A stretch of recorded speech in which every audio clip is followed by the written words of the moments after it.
José Luis Desper, gracias por estar con nosotros. ¿Qué tal? ¿Cómo les va? Buenas noches. No compremos buzones, dijo Juan Carlos de Pablo, ¿viste? Porque todos decían, en el segundo semestre viene la felicidad económica. La están corriendo los tiempos. ¿Qué es lo que está pasando? Hay desaciertos, se equivocaron. Yo creo que en el segundo semestre la buena noticia muy probablemente sea la baja de la inflación. Yo creo que el segundo semestre va a tener una tasa de inflación más baja que el primer semestre. Y de manera sensible, te diría. Ahora, si Macri cosecha políticamente esta baja en la tasa de inflación es otra cosa, porque hay que ver qué pasa con el nivel de actividad, con la economía. Y esta era la gran apuesta del gobierno hace unos meses, ¿no? A ver cerca si el segundo semestre iba a mostrar una mejora en la actividad económica. Y yo ahí tengo grandes interrogantes, porque hasta ahora no hay elementos objetivos para pensar que la economía repunta en el segundo semestre. Yo diría, con que la economía deje de caer, porque hoy está cayendo la economía, y eso es importante recordarlo. La economía ya está en recesión. Empezó a caer la economía a fin del tercer trimestre del año pasado, y si estamos a fin de mayo, ya con últimos datos, estamos hablando de que llevamos cerca de 8 meses con la economía en caída, lo cual indica que estamos en recesión. Así que lo que primero hay que analizar antes de andar hablando de recuperaciones económicas es si la recesión va a parar o no.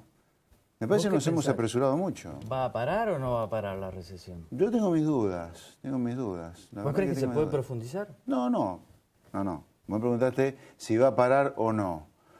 ¿Va a parar?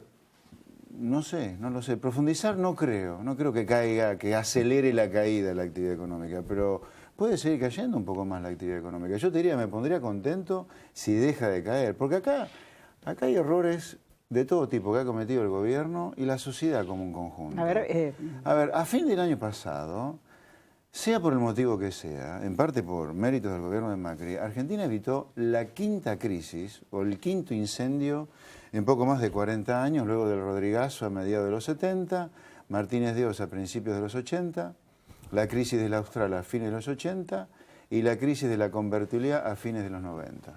El propio Macri dice, estuvimos a punto de volar por los aires. Entonces, si estuvimos a punto de volar por los aires hace 5 meses, es ridículo pensar que la economía ya va a empezar a crecer en el 6º mes. Yo diría, con que deje de caer, pero estaría muy contento, te diría. Y sobre eso debería haber hecho campaña en estos últimos meses el gobierno, en lugar de andar prometiendo que ya salía el sol, cuando hace 5 meses ellos mismos reconocen, o sea, el gobierno, que estuvimos a punto de volar por los aires. Ahora, hay muchos que ya empiezan a decir que el dólar está atrasado, lo cual genera un problema, ¿no? ¿Cuál es tu opinión acerca? Sí, mira, en relación, el dólar está, en términos de poder de compra, está muy poco arriba del dólar de 9,80 de Cristina Kirchner. Sí, es cierto, sí. Sí, pero acá de nuevo, poco importa si decimos que el dólar tiene que ser de más de 14 pesos si la inflación luego de devaluar se va a acelerar, ¿no? O sea, acá lo que hay que discutir es cómo hacemos para mantener el poder de compra del dólar que vos quieras poner valor nominal, ¿no? No importa el valor nominal que le pongas. Ahora, vos no estabas de acuerdo con este enfoque gradualista de Pratgay y Macri realmente. Sí. No estabas de acuerdo. No, y sigo no estando, pero como no soy un chiquito que se empaca, el gobierno decidió por un camino con el cual yo no comulgué ni comulgo, pero bueno, no puedo estar diciendo, uy, qué mal. Pero la pregunta es, incluso los resultados, desde tu punto de vista, que está obteniendo Macri, no son ni siquiera los que el mismo gobierno preveía.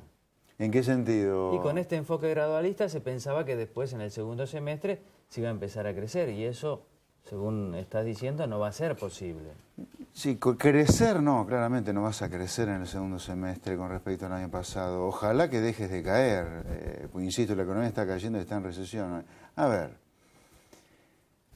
yo creo que Argentina debería hacer otra cosa. No solo pienso que el cambio no debería haber sido nunca tan tibio, tan grave, sino que debería haberse planteado otra cosa, que hay que cambiar el objetivo societario de este país. Argentina está equivocada estratégicamente en lo que hace.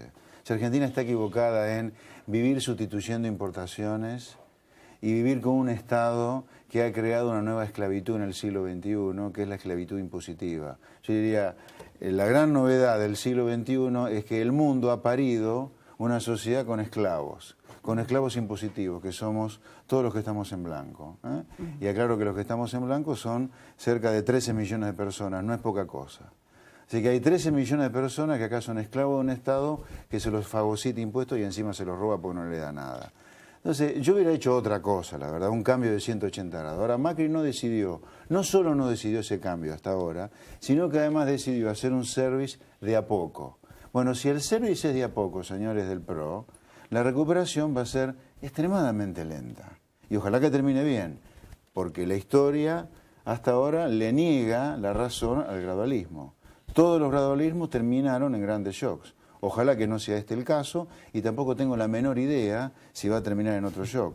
Pero la apuesta gradual implica recuperación gradual y ojalá que no terminemos en un shock. Ahora, ¿alguien podría decirte, en materia tarifaria, con los aumentos del 400, 500%, no tiene nada de gradual eso? Sí, tiene mucho de gradual.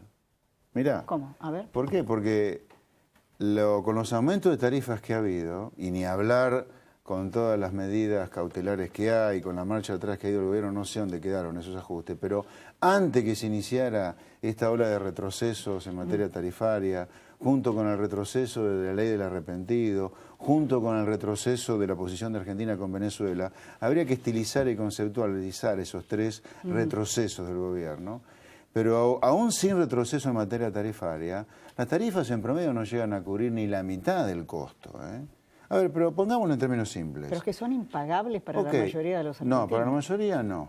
O para alguna buena parte sí, para la mayoría no. Pero además hay otra cosa, y acá se equivoca de nuevo el gobierno de Cambiemos en la estrategia comunicacional.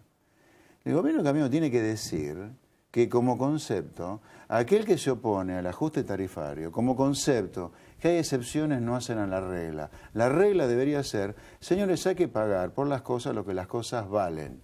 Y aquel que me diga que no quiere pagar el aumento de tarifas, que le explique a Salustriana que le van a seguir cobrando el impuesto inflacionario para financiar el no ajuste tarifario de una de las regiones más ricas de la Argentina. Así que la persona como promedio que se niegue el ajuste es un cara dura. Que haya excepciones no hace la regla. Sobre el ajuste que no llega al 40% del costo, yo te diría, mirá, en la última década los precios se multiplicaron por casi 15. El gasto público por 30. Esto los caraduras de la política no te lo dicen. Por 30 se multiplicó el gasto público en Argentina. ¿Las tarifas se han multiplicado por 3, por 4, por 5 ahora? No es un ajuste brutal.